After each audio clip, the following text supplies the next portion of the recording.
Olá, meus queridos alunos, eu sou o Coronel Osmar, o seu professor. Você está aqui, ó, Segurança Concurso, campeã de aprovação.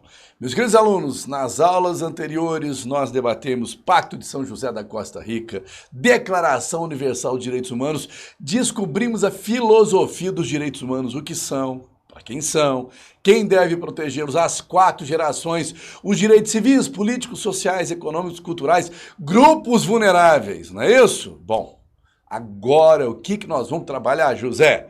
A parte que vocês queriam, direito internacional dos direitos humanos. Então prestem atenção. Nós vamos falar agora com vossas excelências que vão prestar os concursos aí, que cai essa matéria. E lembrando, hein?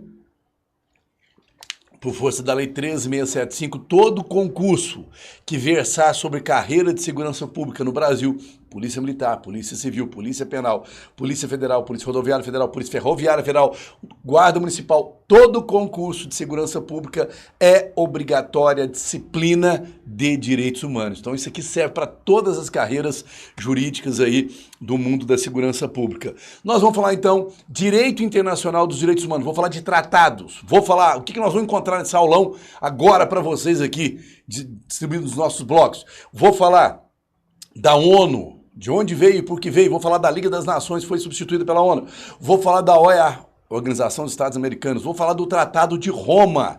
Vou falar dos tribunais internacionais. Vou falar de direito internacional humanitário. Vou falar de Haia, né? De Haia. O direito de guerra, que é direito internacional humanitário. É isso que nós vamos ver agora. Tratados internacionais, como que eles entram, como que eles saem, quais são os 6 órgãos principais da ONU, né? O Conselho de Segurança, Assembleia Geral, enfim.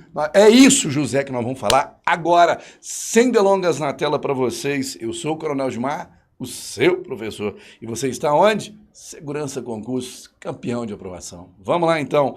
Aí, ó, para vocês, direitos humanos, para a gente poder estudar. Vamos começar, então, recapitulando a aula passada, José.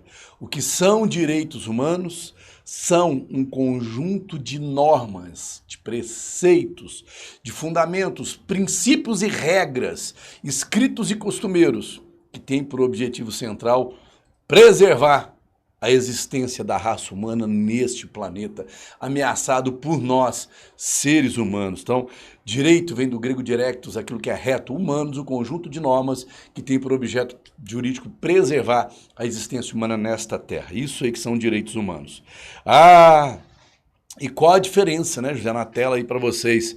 DIDH, Direito Internacional dos Direitos Humanos, do Direito Internacional Humanitário. Então, primeira coisa, Direito Internacional dos Direitos Humanos é o conjunto, são o conjunto de normas, tratados, convenções, acordos internacionais, bilaterais ou multilaterais entre as nações, entre os estados, para que sejam celebrados, para que sejam difundidos os direitos humanos, criando organismos internacionais como a ONU, OEA, e trazendo os princípios dos direitos humanos, proclamados em 10 de dezembro de 48 pela ONU, na Assembleia Geral, para que eles sejam difundidos no mundo inteiro. Vou falar também do Tribunal Internacional Penal, né, que fica nos Países Baixos.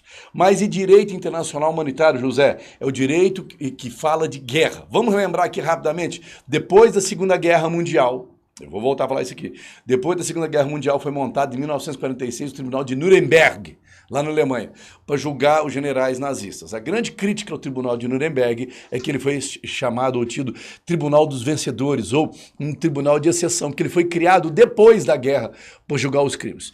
Não vou entrar na discussão jurídica. Fato é que nós precisávamos ter naquela época normas que proibissem atirar em paraquedistas, normas que proibissem atirar na população civil não beligerante, e não existiam essas normas. Aí surge, então, depois da Segunda Guerra Mundial, o chamado Direito Internacional Humanitário.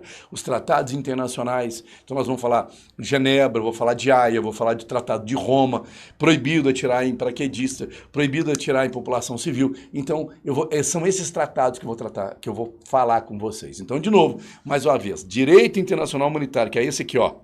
Eu estou passando, ele é direito de guerra, ele só fala de conflito armado, tá bem? E como que as normas, para a prova de vocês, Como que as normas internacionais podem ter vigência no nosso país? De duas formas. Primeiro, o país precisa participar desse tratado, ele precisa ir até as convenções, a Assembleia, o Brasil faz parte da Assembleia Geral da ONU, e ele precisa assinar esse tratado com ou sem reserva e depois, internamente, através de uma norma jurídica chamada decreto do Executivo, trazer para dentro do sistema jurídico brasileiro. É assim que funciona. Precisa ratificar, assinar e depois incorporar ao direito brasileiro, nos termos dos parágrafos 3º e 4º do artigo 5º da nossa Constituição Federal. Então, de novo, nos termos, anotem aí para mim, do parágrafo 3º, do parágrafo 4º, do artigo 5º da nossa Constituição Federal. Beleza? Bom, vamos começar então a falar aqui, José, do direito internacional humanitário. Depois eu falo do direito internacional dos direitos humanos. Direito internacional humanitário, guerra. Guerra, conflito armado. Então, vamos lá. O que é? Anotem na tela para vocês então, José, o que é um direito internacional humanitário. Aí, ó. Acompanhe comigo. É um conjunto de normas que limita os efeitos dos conflitos armados, protegendo pessoas que não participam das hostilidades e restringindo os meios e métodos de guerra. Então, não é permitido atacar cidades ou locais que estiverem habitados. Aí vocês me perguntam, hoje, como que faz com Israel e a Palestina? Foi assinado agora, pela intervenção americana através da ONU, um tratado de paz entre Palestina e Israel. Só que o problema não é Palestina e Israel, é o Hamas, que é um grupo terrorista banditício que precisa ser combatido no mundo inteiro. O Hamas, ele estava buscando dentro da população civil, principalmente hospitais, colocar suas armas, seus guerrilheiros, para que impedisse os ataques de Israel. Quando isso acontece, é legítimo ao país agredido, no caso Israel, bombardear esses alvos, porque ele estava apenas aproveitando das instalações físicas das cidades e dos hospitais para se esconder. Ele estava tentando se aproveitar de um instituto jurídico internacional. Porém, Israel, sabendo disso, tinha toda uma inteligência por trás, já tinha mapeado, então sabia que aquele hospital que estava sendo bombardeado não era um hospital para atender pessoas, não eram locais residenciais. Obviamente que inocentes morreram? Morreram, mas culpa da própria população local que estava apoiando o ato terrorista. Então pensem nisso, tá bem? Então tá lá. Como que no mundo jurídico, José, você que está fazendo graduação, você que está estudando lá na faculdade, como que no mundo jurídico o direito internacional humanitário é conhecido como direito de guerra? Então, para a prova de vocês, o direito internacional humanitário, ele é conhecido como direito de guerra, aqui ó. Também conhecido como direito de guerra, ou direito internacional dos conflitos armados. Anota para mim, direito internacional dos conflitos armados. Ele busca fazer o quê? Preservar a dignidade humana, mesmo em tempos de guerra. Lembra lá atrás que eu expliquei para vocês uma série de preceitos legais e morais? Os direitos humanos, eles preservam, eles têm por objetivo não só preservar a vida, mas junto com a vida, a dignidade da pessoa humana. Não adianta viver sem dignidade, tá bem? Então a escravatura foi proibida, os maus tratos, por quê? Para preservar a dignidade do ser humano, do homem, tá bem? Então, tá aí. Ele busca preservar a dignidade humana, mesmo em tempos de guerra, ou seja, ele é contrário a tudo aquilo que aconteceu na Segunda Guerra Mundial nos campos de concentração de Adolf Hitler. E é aplicado tanto em conflitos internacionais quanto não internacionais. Quem me fala um conflito não internacional dentro de um próprio país? Nós temos os problemas hoje de Uganda, Serra Leoa, Angola, uma guerra civil lá dentro. Então ele visa também preservar a dignidade daquelas pessoas que estão vivendo um conflito armado interno, tá bem? Aí eu vou falar. Qual que é o principal hoje? Genebra. Eu já ia falar lá, ó.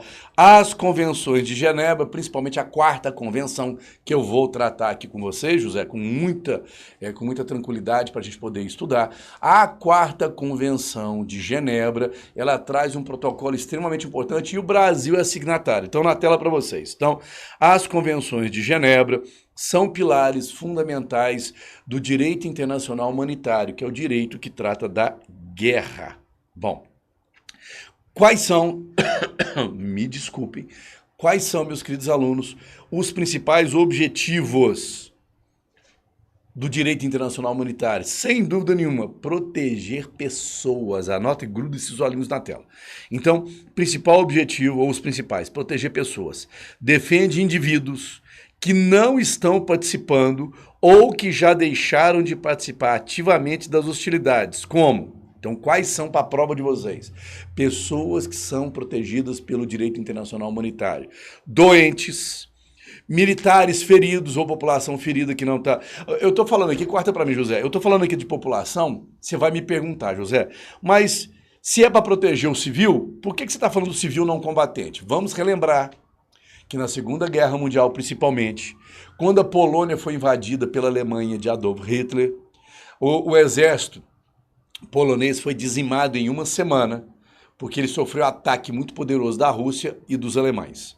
A população civil, os polacos, eles fizeram a chamada resistência contra a dominação e invasão alemã, principalmente contra a matança de judeus. Então eram civis, viu, José? Não eram militares que estavam combatendo dentro da Polônia a invasão alemã. Então, estas pessoas, mesmo não sendo militares, eles estavam em conflito, em confronto. Então, hoje, se tiver uma situação dessa, combater as guerrilhas, os civis, mesmo não sendo militares, que estiverem no exercício beligerante, eles também são tutelados, são protegidos, são abarcados por esta legislação. Entendam isso. Então, de novo, na tela, proteger pessoas, ou seja, defende indivíduos que não estão participando ou que já deixaram de participar ativamente das hostilidades. Compreendo, doentes, olha lá, ó, militares e civis feridos, náufragos. Volta para mim, José, de novo. O náufrago, presta atenção, o náufrago é aquela pessoa que foi bombardeada ou foi retirada da plataforma do navio. Então ela está lançada nas águas, tanto no mar quanto no Rio Doce. Prestem atenção.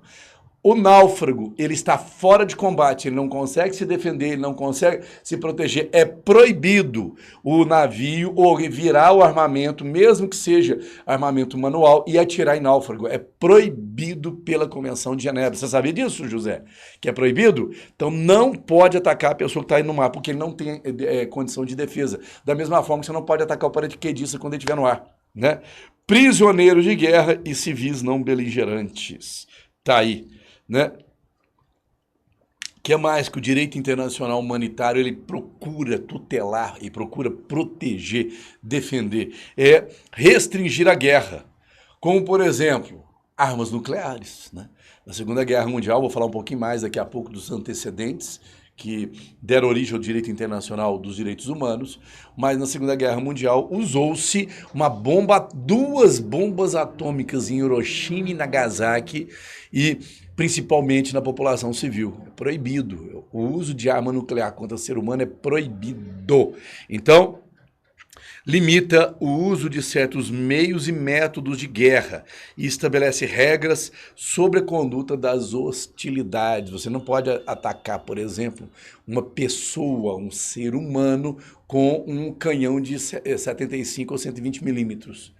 Porque ele fica indefeso, né? Um canhão não pode atirar contra pessoas, ele atira contra o outro canhão, contra um avião, contra o estabelecimento físico, mas não pode atirar contra pessoas, ele não pode atirar contra um pelotão, tá bem? O que poderia usar? Aquela metralhadora que fica em cima, mas o canhão Ah, professor, mas na guerra quem que vai fiscalizar? Esses organismos internacionais.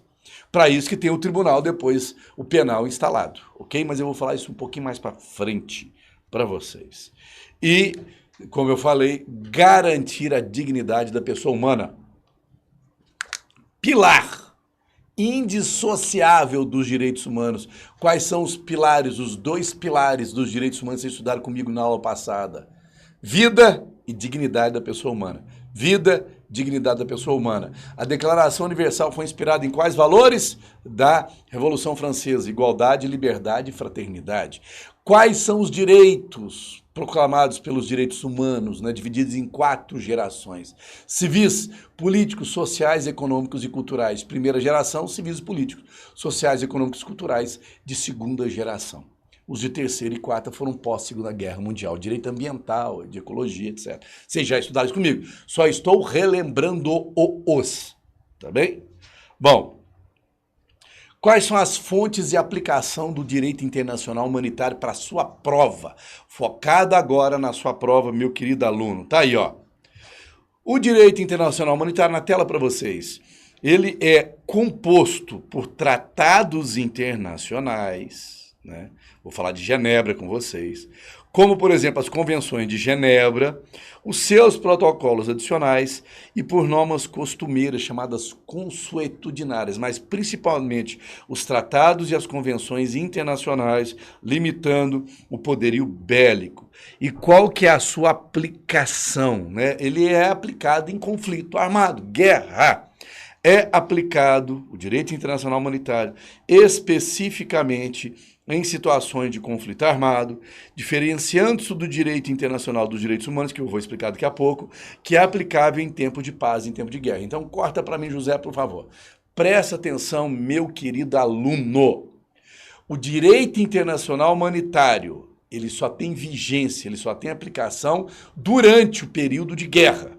Aqui no Brasil, deve-se observar o artigo 84 da nossa Constituição, que fala do estado de guerra. Então, ele só tem vigência e só vale as normas para conflitos armados, internos ou internacionais. Já o direito internacional dos direitos humanos, ele vigora nos dois períodos, em tempo de paz e em tempo de guerra. Então, hora nenhuma na guerra, a gente deixa de aplicar a Declaração Universal, a Convenção Americana, enfim, os tratados internacionais de direitos humanos, eles não perdem vigência, anote para a prova, eles não perdem a vigência durante a guerra. O que acontece é que durante a guerra entram em vigor as normas de direito internacional humanitário. É isso aí. Essa é a questão de prova. É isso, José, que nós vamos ver para a prova de vocês, tá bem? Essa é a diferença. Direito internacional dos direitos humanos vai vigorar em tempo de paz, em tempo de guerra. Já o direito internacional humanitário só para a guerra. Na tela para vocês, então.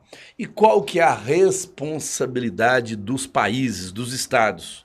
Olha lá, os países que assinaram, né, os estados têm o dever de respeitar e garantir o cumprimento do direito internacional humanitário, o que inclui a criação de legislação nacional, o treinamento de pessoal e a investigação dos crimes de guerra. Por isso, corta para mim, José, nós temos pela ONU, eu vou falar da ONU, foi criado em 45, o Tribunal Criminal, mas eu tenho o Tribunal Internacional Penal, que ele é fora dos organismos, ele não vincula-se a nenhum organismo e ele tem jurisdição no mundo inteiro para julgar pessoas, ele julga pessoas e não países, tá? Então, muito cuidado com isso. Bom, vamos dar um exemplo para vocês. Olha lá, ó. Genebra, né? Que eu vi lá na prova de vocês, né? No edital, pedindo jurisprudência. Genebra, tá falando um pouco de jurisprudência e de aplicação dos direitos humanos. Tá lá, ó. A Convenção de Genebra, ela é relativa à proteção das pessoas civis em tempos de guerra. E qual delas especificamente eu estou trazendo aqui para a gente, no entendimento internacional? A quarta convenção. Então anota para mim aí, para a prova, né? Que ela está falando, se está tratado, se está jurisprudência, está entendimento. Esse é o entendimento. Olha lá, ó. A quarta convenção de Genebra, de 1949, ou seja, pós-Segunda Guerra Mundial, pós-Tribunal de Nuremberg, que foi 46, e pós-Declaração Universal, que é de 48. E também pelos protocolos adicionais de 1977. Eles já foram escritos em pleno momento histórico da Guerra Fria. Então, eles foram escritos em 1977, né? Que reforçam. E, que mais? Olha lá, ó. O que eu trago para vocês? Grudem seus olhinhos, José. Isso aqui é faculdade, gente. Graduação não passa para vocês. Só quem for fazer uma pós-graduação em direitos humanos que vai ter essa noção, que vai entender, que vai saber trabalhar essa questão. Vamos lá, então. O artigo 51 na tela para vocês. Do protocolo adicional número 1 das Convenções de Genebra, proíbe ataques indiscriminados contra civis e bens civis. Volta para mim, José. Quando fala ataque indiscriminado, é aleatoriamente. mandaram míssil num prédio residencial, mandaram míssil no hospital. Quando fala indiscriminado, significa a população civil não beligerante. Porque lá no caso do Hamas, não é exército, ele é um grupo terrorista, banditista, eles são civis. Mas é uma ação legítima do Estado que foi atacado pelo grupo terrorista, no caso Israel. Então foi legitimado. Então Israel não respondeu por crime por violar o artigo 51. Vamos de novo na tela. Vai lá, José, de novo, olha lá. Ó. O artigo 51 do protocolo adicional das Convenções de Genebra proíbe, eu destaquei para vocês, proíbe ataques indiscriminados contra civis e bens civis.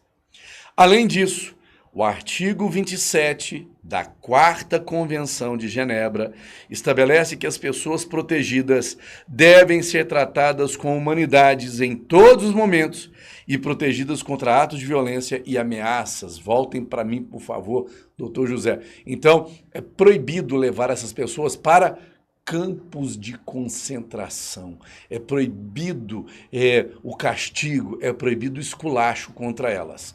Então, se isso acontecer, nós sabemos que haverá uma violação a um direito internacional humanitário, que é o direito de guerra, então estará tendo violação ao artigo 27 da 4ª Convenção de Genebra.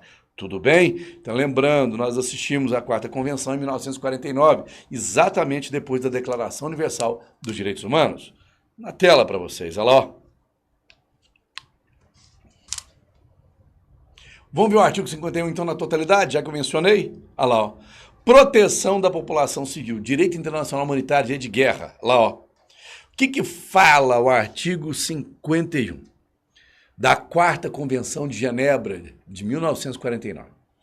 A população civil e as pessoas civis gozam de uma proteção geral contra os perigos resultantes de operações militares. De forma a tornar essa proteção efetiva, as regras seguintes, que se aditam a outras regras do direito internacional aplicáveis, devem ser observadas em todas as suas circunstâncias. Então, vamos ver? Ó, o que fala a Convenção de Genebra? De novo, vamos proteger as pessoas não beligerantes. Nem a população civil, enquanto tal, nem as pessoas civis devem ser objeto de ataques. Então é proibido qualquer ataque a bairro residencial, hospital, etc. Olha lá, ó, são proibidos os atos ou ameaças de violência cujo objetivo principal seja espalhar o terror perante a população civil. Então, é propaganda nazista de guerra, esses ataques são proibidos diante de... Vou ler de novo para a prova, lá, ó. Nem a população civil, enquanto tal... Aí tá falando toda a população. Nem as pessoas civis devem ser objeto de ataques. São proibidos os atos ou ameaças de violência, cujo objetivo principal seja espalhar o terror entre a população civil. As pessoas civis, diz o inciso 3 do artigo 51 do 4º Protocolo de Genebra, as pessoas civis gozam da proteção concedida pela presente seção, salvo se participarem diretamente nas hostilidades enquanto durar essa participação. Corta para mim, José, por favor. Para você que tem pouca informação privilegiada, que vai na onda ou que infelizmente fica assistindo Rede Globo, tendo informação de péssima qualidade, em algum momento você vai pensar que o Hezbollah agiu certo. Completamente errado. O Hezbollah é um organismo declarado internacionalmente e reconhecido como órgão terrorista e ele atacou Israel. Então, Israel exerceu o direito internacional de autodefesa, de legítima defesa.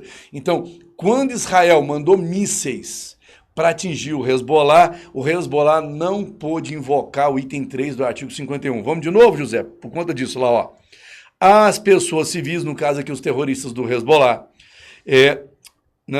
as pessoas civis gozam de proteção concedida pela presente seção. Salvo, aqui é o Hezbollah, salvo, não gozam. Se esses civis, que são os terroristas do Hezbollah, participarem diretamente nas hostilidades e enquanto durar essa participação. Então, eles, enquanto terroristas bárbaros que atacam as pessoas, eles precisam sempre ser combatidos e não há nenhum direito internacional que vai tutelar, que vai protegê-los.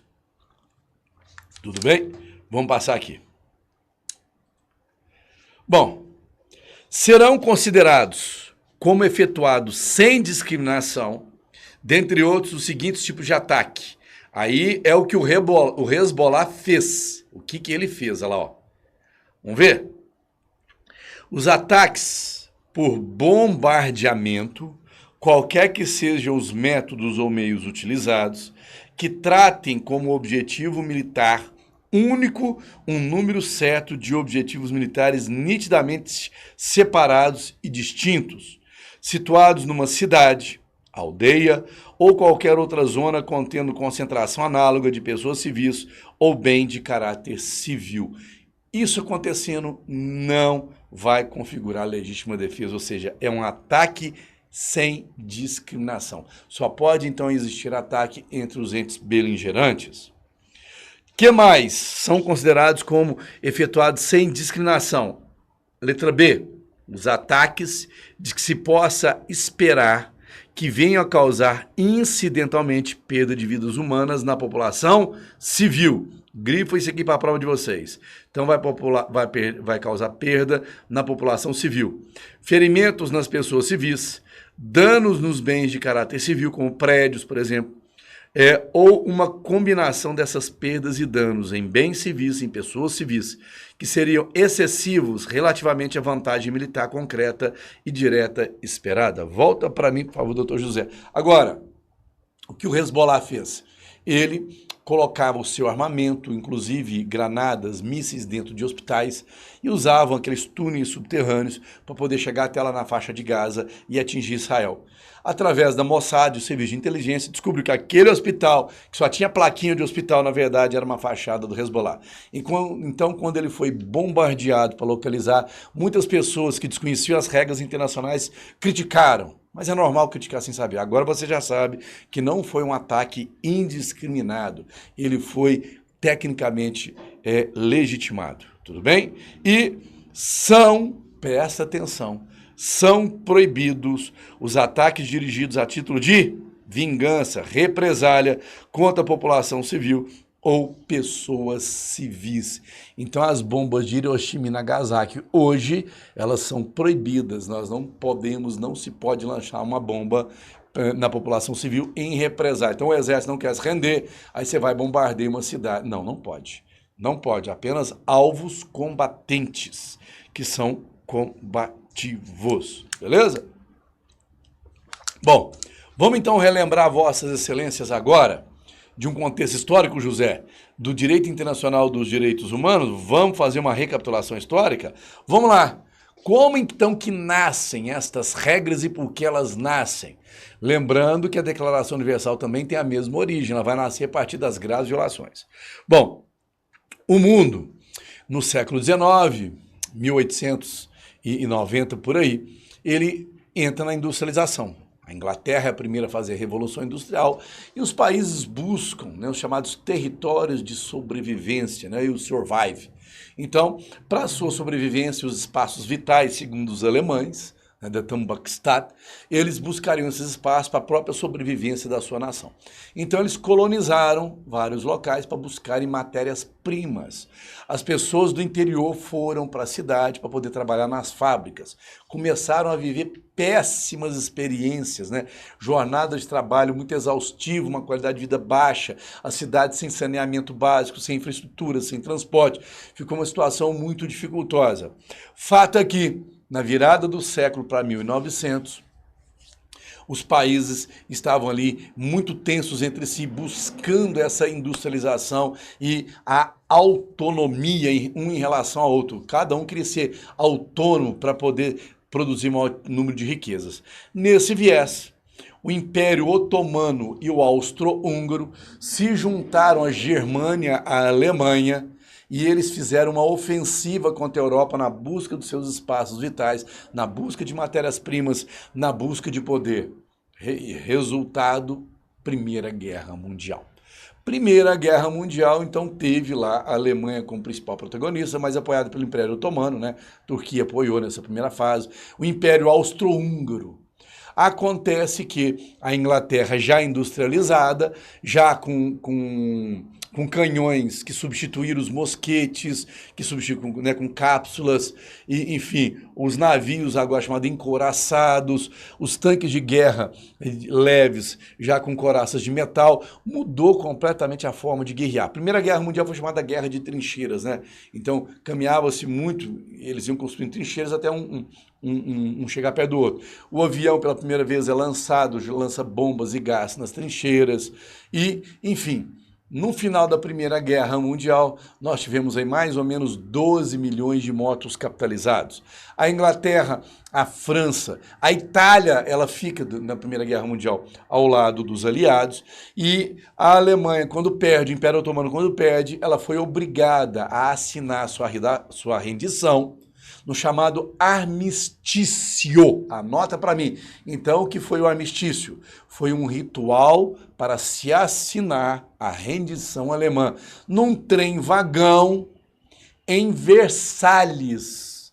Então, o tratado de rendição no armistício chama-se Tratado de Copiègue. Anotem para mim, se cair na prova. Para que serviu o Tratado de Copiègue no armistício da Primeira Guerra Mundial? Rendição alemã.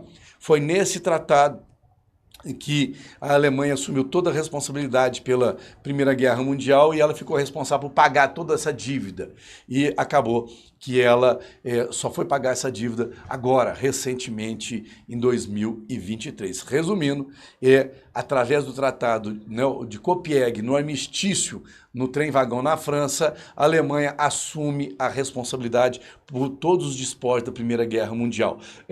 Onde foi assinado na cidade de Versalhes. Alguns doutrinadores também chamam de Tratado de Versalhes. José, eu vou parar então aí com essa tela Primeira Guerra Mundial, vou dar um stop de 3 segundos só para tomar uma água e eu vou continuar embalado na próxima aula falando da Primeira Guerra Mundial. Antecedentes da Declaração Universal dos Direitos Humanos e antecedentes do Direito Internacional Humanitário. Eu sou o Coronel Osmar, o seu professor.